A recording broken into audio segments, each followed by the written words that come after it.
Hey everybody, welcome back to The Journey. And if you're new, we are collecting the entire Star Wars Kenner line from 1977 to 1985. And yes, we started from scratch. And if you have to go back and watch those episodes to catch up, please do. So everybody, what is your favorite movie from the original Star Wars trilogy? I mean, go ahead and type it in the comments right now because I really want to know. And I also put a poll out, and later on in the episode, I'll let you know the results of that poll. So is your favorite movie Star Wars A New Hope? Is it Empire Strikes Back? Or is it Return of the Jedi? And there's no right answer. Everybody has their reasons for liking every one of those movies. Some might be nostalgic, some might be more technical, but everybody does have an opinion when it comes to which one is their favorite. And every single one of those films has a great aspect in their own right. But for me, one film does stand out above all the others, not just because it's a great film, but because of the toy line that came associated with it. But yeah, it's The Empire Strikes Back for sure. And like I said, I don't think it's my favorite movie just because of the film, but because of the toys that were also released during the Empire Strikes Back wave. But let's talk about the film first. You see, for me, this was the first Star Wars film that I saw in the theater, but I don't really remember it. The first one I remember seeing was Return of the Jedi, but the first toys I remember playing with was the Empire Strikes Back line. I mean, figures like the TIE Fighter, the Bespin Guard, Luke in his Hoth outfit, and even FX7. Those were my favorite toys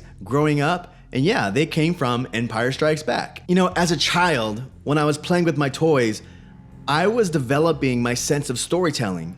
I mean, it's a very visceral experience. When you're playing with your toys, you're actually lining up the shots, you're creating scripts inside your head, and for a child to have that type of development, a storytelling development, using their imagination, I mean, that's why I think so many storytellers from that generation of the early 80s came from playing with Star Wars figures, making their own movies, making their own stories, just building up that imagination muscle inside their head. And I really have to thank Star Wars and those toys for building up that part of my imagination. But as I got older and I started watching those movies on my own, I started developing an appreciation for the movies in a different way. And I would really break those movies down scene by scene and deconstructing the heck out of them. And I really do think that Empire Strikes Back does the best job, not only in that series, but of really a lot of movies that I've ever seen, really doing a good job of character development. And when George Lucas stepped down from being the sole writer and director on this film and instead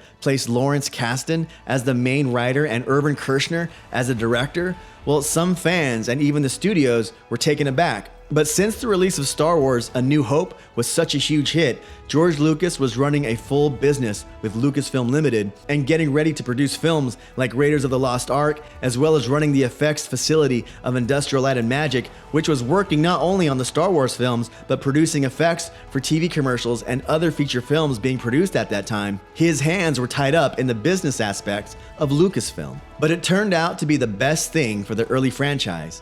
Because in interviews with Irvin Kershner, he understood that characters that George had introduced in A New Hope had to be developed to have more depth, more soul, and more connections to the Star Wars world. And if that journey was to succeed in the complicated plot that George wanted, then we had to care about the characters when they were put in moral situations and situations that demanded the audience feel empathy for them. Even when the characters and situations tried to be funny, Kershner said this: I felt I needed humor in the picture, and yet I couldn't have gags. I felt I needed a love story, and yet I couldn't have a lot of smooching and kissing and all that stuff, and it had to all be more implied. I knew I needed something powerful going on inside Luke's soul. And he really carries the picture, of course. So character development is the main reason why I like Empire Strikes Back. So with that being said, I want to get a character from that toy line that I have never had before. All right, so what figure do we want? We want none other than Princess Leia Organa in her Bespin outfit. Now, I love that these Empire Strikes Back figures still come with the vinyl capes and the simple molds. And as we can see in this reference of Leia, she has a vinyl cape that not only is vinyl, but it's colored a nice shade of pink. And it has very intricate patterns on it. Her blaster is the blue blaster that she is known to carry for this figure, and it's similar to her counterpart in The Empire Strikes Back in the Hoth outfit version. Her hair is different, and like all Leia figures, is notorious for paint loss and scuffing over the years, and with being played with also. Also look for her eyebrow paint being there and not rubbed off as well.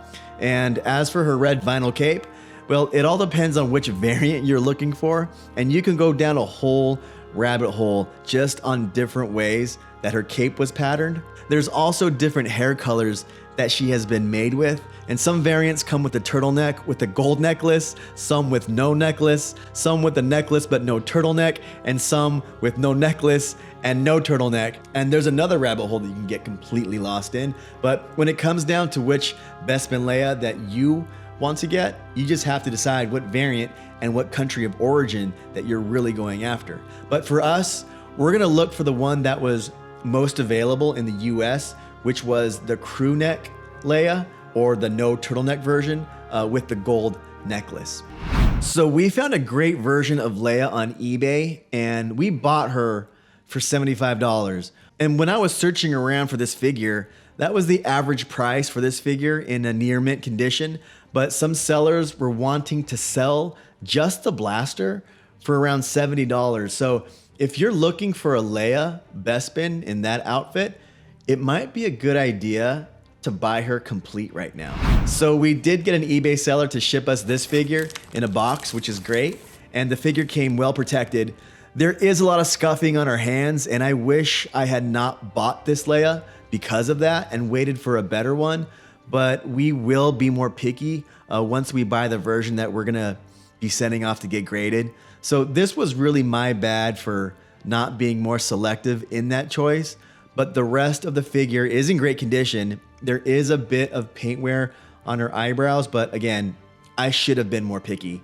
But her cape is in great shape. Her blaster is original and not a reproduction. So let's go ahead and cross off this Leia from our list and mark her off as purchased from eBay for the high price in my mind now that I look back at it. It's a high price of $80.01, but let me know your opinions in the comments. But you know what? She's our princess now. So let's go ahead and put her in our beautiful collector displays case. The link for the case is down there in the description. The end results for the YouTube poll are in, and we have right here 56% saying Empire Strikes Back, with 25% saying Return of the Jedi, and 19% with Star Wars A New Hope. But again, it's not a contest, but it's nice to know what you guys think. And if you guys didn't take part in the poll, let me know down there in the comments which one is your favorite movie from the original trilogy and why. I would love to know. And one more thing, I want to give a very special shout out to a viewer. His name's Patrick, and he is collecting the Kenner vintage line from 1977 to 1985 with his two sons. One is 8 and one is 10. So Patrick and his sons, thank you for watching, and I'm very honored to have you guys on the journey. And if you found this video interesting, please hit that like button and hit that subscribe button so that way you can follow the journey, and also tag that notification bell so you can get reminded when we go live or when we drop new episodes. And as always, thank you for joining me, and I'll see you guys next time. If you're new to the channel, check out the welcome video, or just check out the next episode. And please subscribe if you want to follow the journey. And remember, there is no shame in being a Padawan.